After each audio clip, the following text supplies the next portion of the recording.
Everyone, welcome back to തത്സമയം ശാലിനി. ഇന്നത്തെ നമ്മുടെ വീഡിയോയിലേക്ക് എല്ലാ പ്രിയപ്പെട്ടവർക്കും സ്വാഗതം. നാളെ നമ്മൾ കോമൺ ഓഡീഷന്റെ പ്രൊമോ കാണാൻ വേണ്ടി റെഡി ആയിട്ടിരിക്കുകയാണ്. 2025 ജൂണിൽ 18 വയസ്സ് തികഞ്ഞ ആർക്കും കോമൺ മത്സരാർത്ഥിയായിട്ട് പങ്കെടുക്കാവുന്നതാണ്. നിങ്ങൾക്ക് അറിയാമെങ്കിലും പ്രിപ്പയർ ചെയ്തിട്ടുണ്ടാവുമെങ്കിലും കുറച്ച് കാര്യങ്ങൾ എനിക്കറിയാവുന്നത് നിങ്ങളോട് പങ്കുവയ്ക്കാനാണ് ഇന്നത്തെ വീഡിയോ.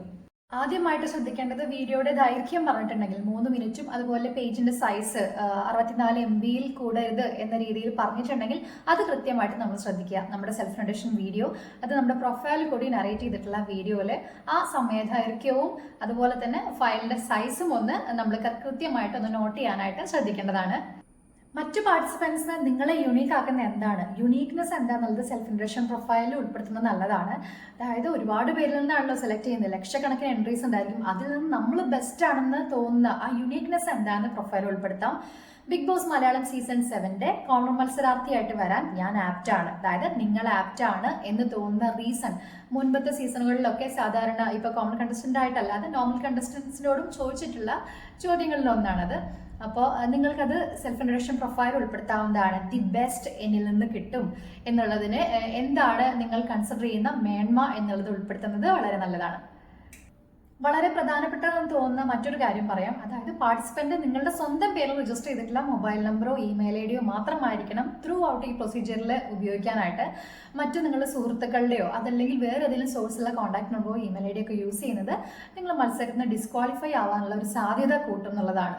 അത് വളരെ ശ്രദ്ധിക്കേണ്ടുന്ന ഒരു കാര്യമാണ്. നമ്മൾ ഏതെങ്കിലും സുഹൃത്തുക്കളുടെയൊക്കെ മെയിൽ ഐ ഡി യൂസ് ചെയ്ത് അല്ലെങ്കിൽ കോൺടാക്ട് നമ്പർ യൂസ് ചെയ്താൽ ഉണ്ടാവുന്ന കുറച്ച് പ്രശ്നങ്ങൾ, ചിലപ്പോൾ സെലക്ഷൻ കിട്ടിക്കഴിഞ്ഞാൽ ഒരു പക്ഷേ നിങ്ങളെ സപ്പോർട്ട് ചെയ്യുന്ന സുഹൃത്താണെങ്കിലും പിന്നീട് അവർക്ക് തോന്നുകയാണ്, അയ്യോ എൻ്റെ നമ്പറല്ലേ, ഞാനല്ലേ പാർട്ടിസിപ്പേറ്റ് ചെയ്യേണ്ടിയിരുന്നത്, എനിക്ക് ഒരു ആഗ്രഹം ഉണ്ടായിരുന്നല്ലോ, ഞാൻ പക്ഷേ ഈ നമ്പർ വേറെ ആളുടെ കയ്യിലായി പോയല്ലോ എന്ന് പിന്നീട് ഒരു പ്രശ്നം, ഇതുപോലെയുള്ള മറ്റൊരു പ്രശ്നം വരരുത് എന്നുള്ളതാണ്. മാത്രമല്ല നിങ്ങൾക്ക് OTP രജിസ്റ്റർ ആവുന്ന അങ്ങനെ എന്തെങ്കിലും പ്രൊസീജിയേഴ്സ് ഉണ്ടെങ്കിൽ അതെല്ലാം നിങ്ങളുടെ നമ്പറിലേക്ക് തന്നെയായിരിക്കും വരിക. തിരിച്ച് ഒരു ഫീഡ്ബാക്കോ റിപ്ലൈയോ നിങ്ങളുടെ നമ്പറിൽ തന്നെ ഇല്ലെങ്കിൽ അല്ലെങ്കിൽ കോൾ ബാക്ക് ചെയ്യുന്ന സമയത്ത് നിങ്ങളെ അല്ല കിട്ടുന്നതെങ്കിൽ അതൊക്കെ ഒരു നിങ്ങൾ ഡിസ്ക്വാളിഫൈ ആവാനുള്ള റീസൺ ആയിട്ട് ആണ് വരുന്നത്. അപ്പോൾ ഇതൊരു പ്രധാനപ്പെട്ട കാര്യം തന്നെയാണ്, നിങ്ങൾ ശ്രദ്ധിക്കുക തന്നെ വേണമെന്നാണ് എനിക്ക് പറയാനുള്ളത്. പിന്നെ മറ്റൊരു കാര്യം പറയാനുള്ളത്, ഇനി ഒരു തവണ നമ്മൾ വീഡിയോ റെക്കോർഡ് ചെയ്തു അപ്ലോഡ് ചെയ്ത് കഴിഞ്ഞു, നമ്മുടെ സെൽഫ് ഇൻട്രൊഡക്ഷൻ വീഡിയോ റെക്കോർഡ് ചെയ്ത് അപ്ലോഡ് ചെയ്ത് കഴിഞ്ഞു, പിന്നീട് നമുക്ക് തോന്നുകയാണ് അയ്യോ കുറച്ചും കൂടി നന്നായി ചെയ്യാമായിരുന്നു, സെൽഫ് ഇൻട്രൊഡക്ഷൻ പ്രൊഫൈലിൽ ഞാൻ ഇന്ന കാര്യം ഉൾപ്പെടുത്തിയിട്ടില്ല എന്ന് തോന്നിയിട്ട് നമ്മുടെ തന്നെ പേരിൽ രജിസ്റ്റർ ചെയ്തിട്ടുള്ള വേറെ ഏതെങ്കിലും മൊബൈൽ നമ്പറിൽ നിന്ന്, അതായത് നമുക്കിപ്പോൾ 1-2 സിമ്മൊക്കെ ഉണ്ടാവാമല്ലോ ആൾട്ടർനേറ്റീവായിട്ട് യൂസ് ചെയ്യാനായിട്ട്, അപ്പം നമുക്ക് തോന്നുക ആ പ്രൊഫൈലിൽ വേറെ എന്തെങ്കിലും ആഡ് ചെയ്യണമെന്ന് വിചാരിച്ചിട്ട് നമ്മുടെ പേരിൽ തന്നെ രജിസ്റ്റർ ചെയ്തിട്ടുള്ള മറ്റു മൊബൈൽ നമ്പറിൽ നിന്നോ ഇമെയിൽ ഐ ഡിയിൽ നിന്നോ നിങ്ങൾ ഈ പ്രൊസീജിയറിൽ വീണ്ടും പങ്കെടുത്താൽ അത് നിങ്ങൾക്ക് യൂസ്ഫുൾ ആവുമെന്ന് തോന്നുന്നില്ല. അപ്പോൾ നിങ്ങൾ ആദ്യം കൊടുത്ത എൻട്രി ഏതാണോ അതായിരിക്കും നിങ്ങൾക്ക് യൂസ്ഫുൾ ആവുകയുള്ളൂ. അപ്പോൾ അതിനർത്ഥം എന്താണ്, നമ്മൾ ഒരു എൻട്രി കൊടുക്കുന്നുള്ളൂ എങ്കിൽ അപ്ലോഡ് ചെയ്യുന്ന വീഡിയോ ഏതാണോ അതിന് വളരെ കൃത്യമായിട്ട്, നമുക്ക് ഇത്രയും സമയമൊക്കെ കിട്ടിയതല്ലേ, പ്രൊമോ കാത്തിരുന്ന് ഇത്രയും സമയം കിട്ടിയതാണ്. അപ്പോൾ അടുത്ത ദിവസം പ്രൊമോ വരുമ്പോഴേക്കും എല്ലാ കാര്യങ്ങളും കൃത്യമായി നോട്ട് ചെയ്ത് വെച്ചിട്ട് വളരെ ഈസി ആയിട്ട് ഇപ്പോൾ സെൽഫ് ഇൻട്രൊഡക്ഷൻ വീഡിയോയിൽ നിങ്ങളെ എങ്ങനെ പരിചയപ്പെടുത്തണേ എന്നുള്ള കാര്യം സിമ്പിളായിട്ട് അങ്ങോട്ട് പറഞ്ഞാൽ മതി. അതിന് വീണ്ടും നമ്മൾ ഇനി അയ്യോ തെറ്റിപ്പോയല്ലോ അങ്ങനെ ചിന്തിക്കേണ്ട കാര്യമില്ല എന്നുള്ളതാണ്. ഒരവസരം നിങ്ങൾക്ക് കിട്ടിയെന്ന് തന്നെ വിചാരിച്ച് കൃത്യമായിട്ട് ചെയ്യാം. പിന്നെ ഇപ്പോൾ ഈ വീഡിയോയിലൂടെ ഞാനും അതുപോലെ മറ്റു പലരും യൂട്യൂബ്സിലൊക്കെ പറയുന്നത് നിങ്ങൾക്കുള്ള ചെറിയ ടിപ്സ് ആയിട്ട് മാത്രം കണക്കാക്കിയാൽ മതി. ഏറ്റവും അവസാനം നമ്മുടെ സാറ്റിസ്ഫാക്ഷനാണ് ഒരു വീഡിയോ ചെയ്യുന്നത്. ഒരു ഇന്റർവ്യൂ അറ്റൻഡ് ചെയ്യുമ്പോൾ എങ്ങനെയാ, നമുക്ക് ആൻസർ പറയാൻ മറ്റുള്ള ആരും വന്ന് പറയുന്നുണ്ടായിരിക്കില്ല, നമ്മൾ തന്നെയായിരിക്കും പറയാം. അപ്പോൾ പൂർണ്ണ ഉത്തരവാദിത്വം കോൺഫിഡൻസ് ലെവലും നിങ്ങളെ അപേക്ഷിച്ചാണ് ഇരിക്കുന്നത്. നിങ്ങൾ എങ്ങനെ പെർഫോം ചെയ്യുന്നു എന്നുള്ളതിലാണ് നിങ്ങളുടെ സെലക്ഷൻ ഉള്ളത്. അതിൻ്റെ ക്രെഡിറ്റും നിങ്ങൾക്ക് മാത്രമുള്ളതാണ്. അപ്പോൾ പ്രിപ്പയർ ചെയ്ത് കൃത്യമായിട്ട് ഒരു വീഡിയോ നിങ്ങളുടെ കൺസേൺ രജിസ്റ്റർ ചെയ്തിട്ടുള്ള ഒരു മൊബൈൽ നമ്പറിൽ നിന്നോ ഒരു ഇമെയിൽ ഐ ഡിയിൽ നിന്നോ പറയുന്ന പ്രൊസീജിയർ പ്രകാരം ഒരു തവണയായിരിക്കും അപ്ലോഡ് ചെയ്യാൻ കഴിയുള്ളൂ എന്നാണ് എനിക്ക് തോന്നുന്നത്. രണ്ടാമത്തെ തവണ അപ്ലോഡ് ചെയ്യുന്നത് അത് ഡിസ്ക്വാളിഫൈ ആവാനുള്ള ചാൻസ് ആയിരിക്കും ഉണ്ടായിരിക്കുക. ഇതെല്ലാം ഈ പറയുന്നതിനെല്ലാം ഒരു അവസാനം ഉത്തരവുള്ളത് നമ്മുടെ പ്രൊമോയിലാണ് കേട്ടോ.